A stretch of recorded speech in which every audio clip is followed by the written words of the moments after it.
ಸದಾ ಚಳಿಯಲ್ಲಿ ಇರ್ತಕ್ಕಂತಹ ಕಾಶ್ಮೀರಕ್ಕೆ ಭಯೋತ್ಪಾದನೆಯ ಬಿಸಿಯನ್ನು ಮುಟ್ಟಿಸಿದವರು ಯಾರು? 5,000 ಪಠಾಣ ಸೇನೆಯನ್ನ ಕಾಶ್ಮೀರದ ಮೇಲೆ ಯುದ್ಧಕ್ಕೆ ಕಳಿಸಿಬಿಡುತ್ತೆ. ಶಾರದೆ ಇರತಕ್ಕಂತಹ ಈ ಕ್ಷೇತ್ರ ಭಾರತದ ಭೂಮಿಯನ್ನು ಪರ್ಷಿಯಾ, ಮಧ್ಯ ಏಷ್ಯಾಗಳಿಂದ ಕರೆಸಿಕೊಂಡು ಮತಾಂತರವನ್ನು ಬೇರೆ ರೀತಿಯಲ್ಲಿ ಶುರು ಮಾಡಿದ್ರು. ನೋಡುತ್ತಿದ್ದಂತೆ ಕಾಶ್ಮೀರದಾದ್ಯಂತ ದೊಡ್ಡ ದೊಡ್ಡ ಮಸೀದಿಗಳು, ಲೆಕ್ಕವಿಲ್ಲದಷ್ಟು ದೇವಾಲಯಗಳ ವಿನಾಶವಾಗಿ ಹೋಯಿತು. ಅದೆಷ್ಟೋ ಜನರ ಬದುಕು ಕೊನೆಯಾಯಿತು. ಮಹಾತ್ಮ ಗಾಂಧೀಜಿ ತಕ್ಷಣ ಓಡಿ ಬಂದವರೇ ಉಪವಾಸ ಕುಳಿತುಬಿಡ್ತಾರೆ. ಅವತ್ತು ನಮ್ಮ ದೇಶದ ಪ್ರಧಾನಮಂತ್ರಿಗಳಾಗಿದ್ದಂತಹ ಶ್ರೀಯುತ ಜವಾಹರ್ಲಾಲ್ ನೆಹರು ರವರು ಮಾಡಿದ ಒಂದು ತಪ್ಪು ಇವತ್ತಿಗೂ ಕಾಶ್ಮೀರ ಸಂಪೂರ್ಣವಾಗಿ ನಮ್ಮ ಜೊತೆ ಬೇರೋದಕ್ಕಾಗಲಿಲ್ಲ. ಆದ್ಮೇಲೆ ಬೆಳೀತಾ ಕಾಶ್ಮೀರ ಸಂಪೂರ್ಣವಾಗಿ ಧರ್ಮದ ಆಧಾರಿತದ ಮೇಲೆ ನಿಂತು ಬಿಡುತ್ತೆ.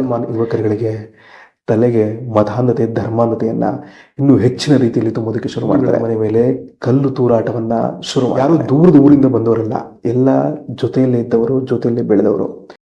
ದೇಹವೆಲ್ಲ ರಕ್ತ ಸಿಕ್ತವಾಗಿರುತ್ತೆ. ದೇಹದ ಯಾವುದೇ ಮೂಲೆಯಲ್ಲಿ ನೋಡಿದ್ರು ಬರೀ ಚಾಕುವಿನ ಗುರುತು. 1990ರಲ್ಲಿ ಕಾಶ್ಮೀರದಲ್ಲಿ ನಡೆದಿದೆ. ಇದಕ್ಕಿಂತ ದೊಡ್ಡ ದೊಡ್ಡ ಘಟನೆಗಳು ನಡೆದಿದೆ. ನನ್ಗೆ ಇದನ್ನ ಹೇಳೋದಕ್ಕೆ ಆಗ್ತಾ ಇಲ್ಲ. ಬೇರೆ ಊರಲ್ಲೇ ಉಳ್ಕೊಂಡಿದ್ದಾರೆ. ಇನ್ನೂ ಅವ್ರ ಊರಿಗೆ ಅವರುಗಳು ವಾಪಸ್ ಬರೋದಕ್ಕಾಗಿಲ್ಲ.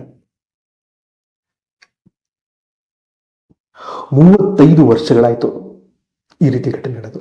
ಧರ್ಮದ ಹೆಸರನ್ನ ಕೇಳ್ತಾ ಕೊಂದಿದ್ದು.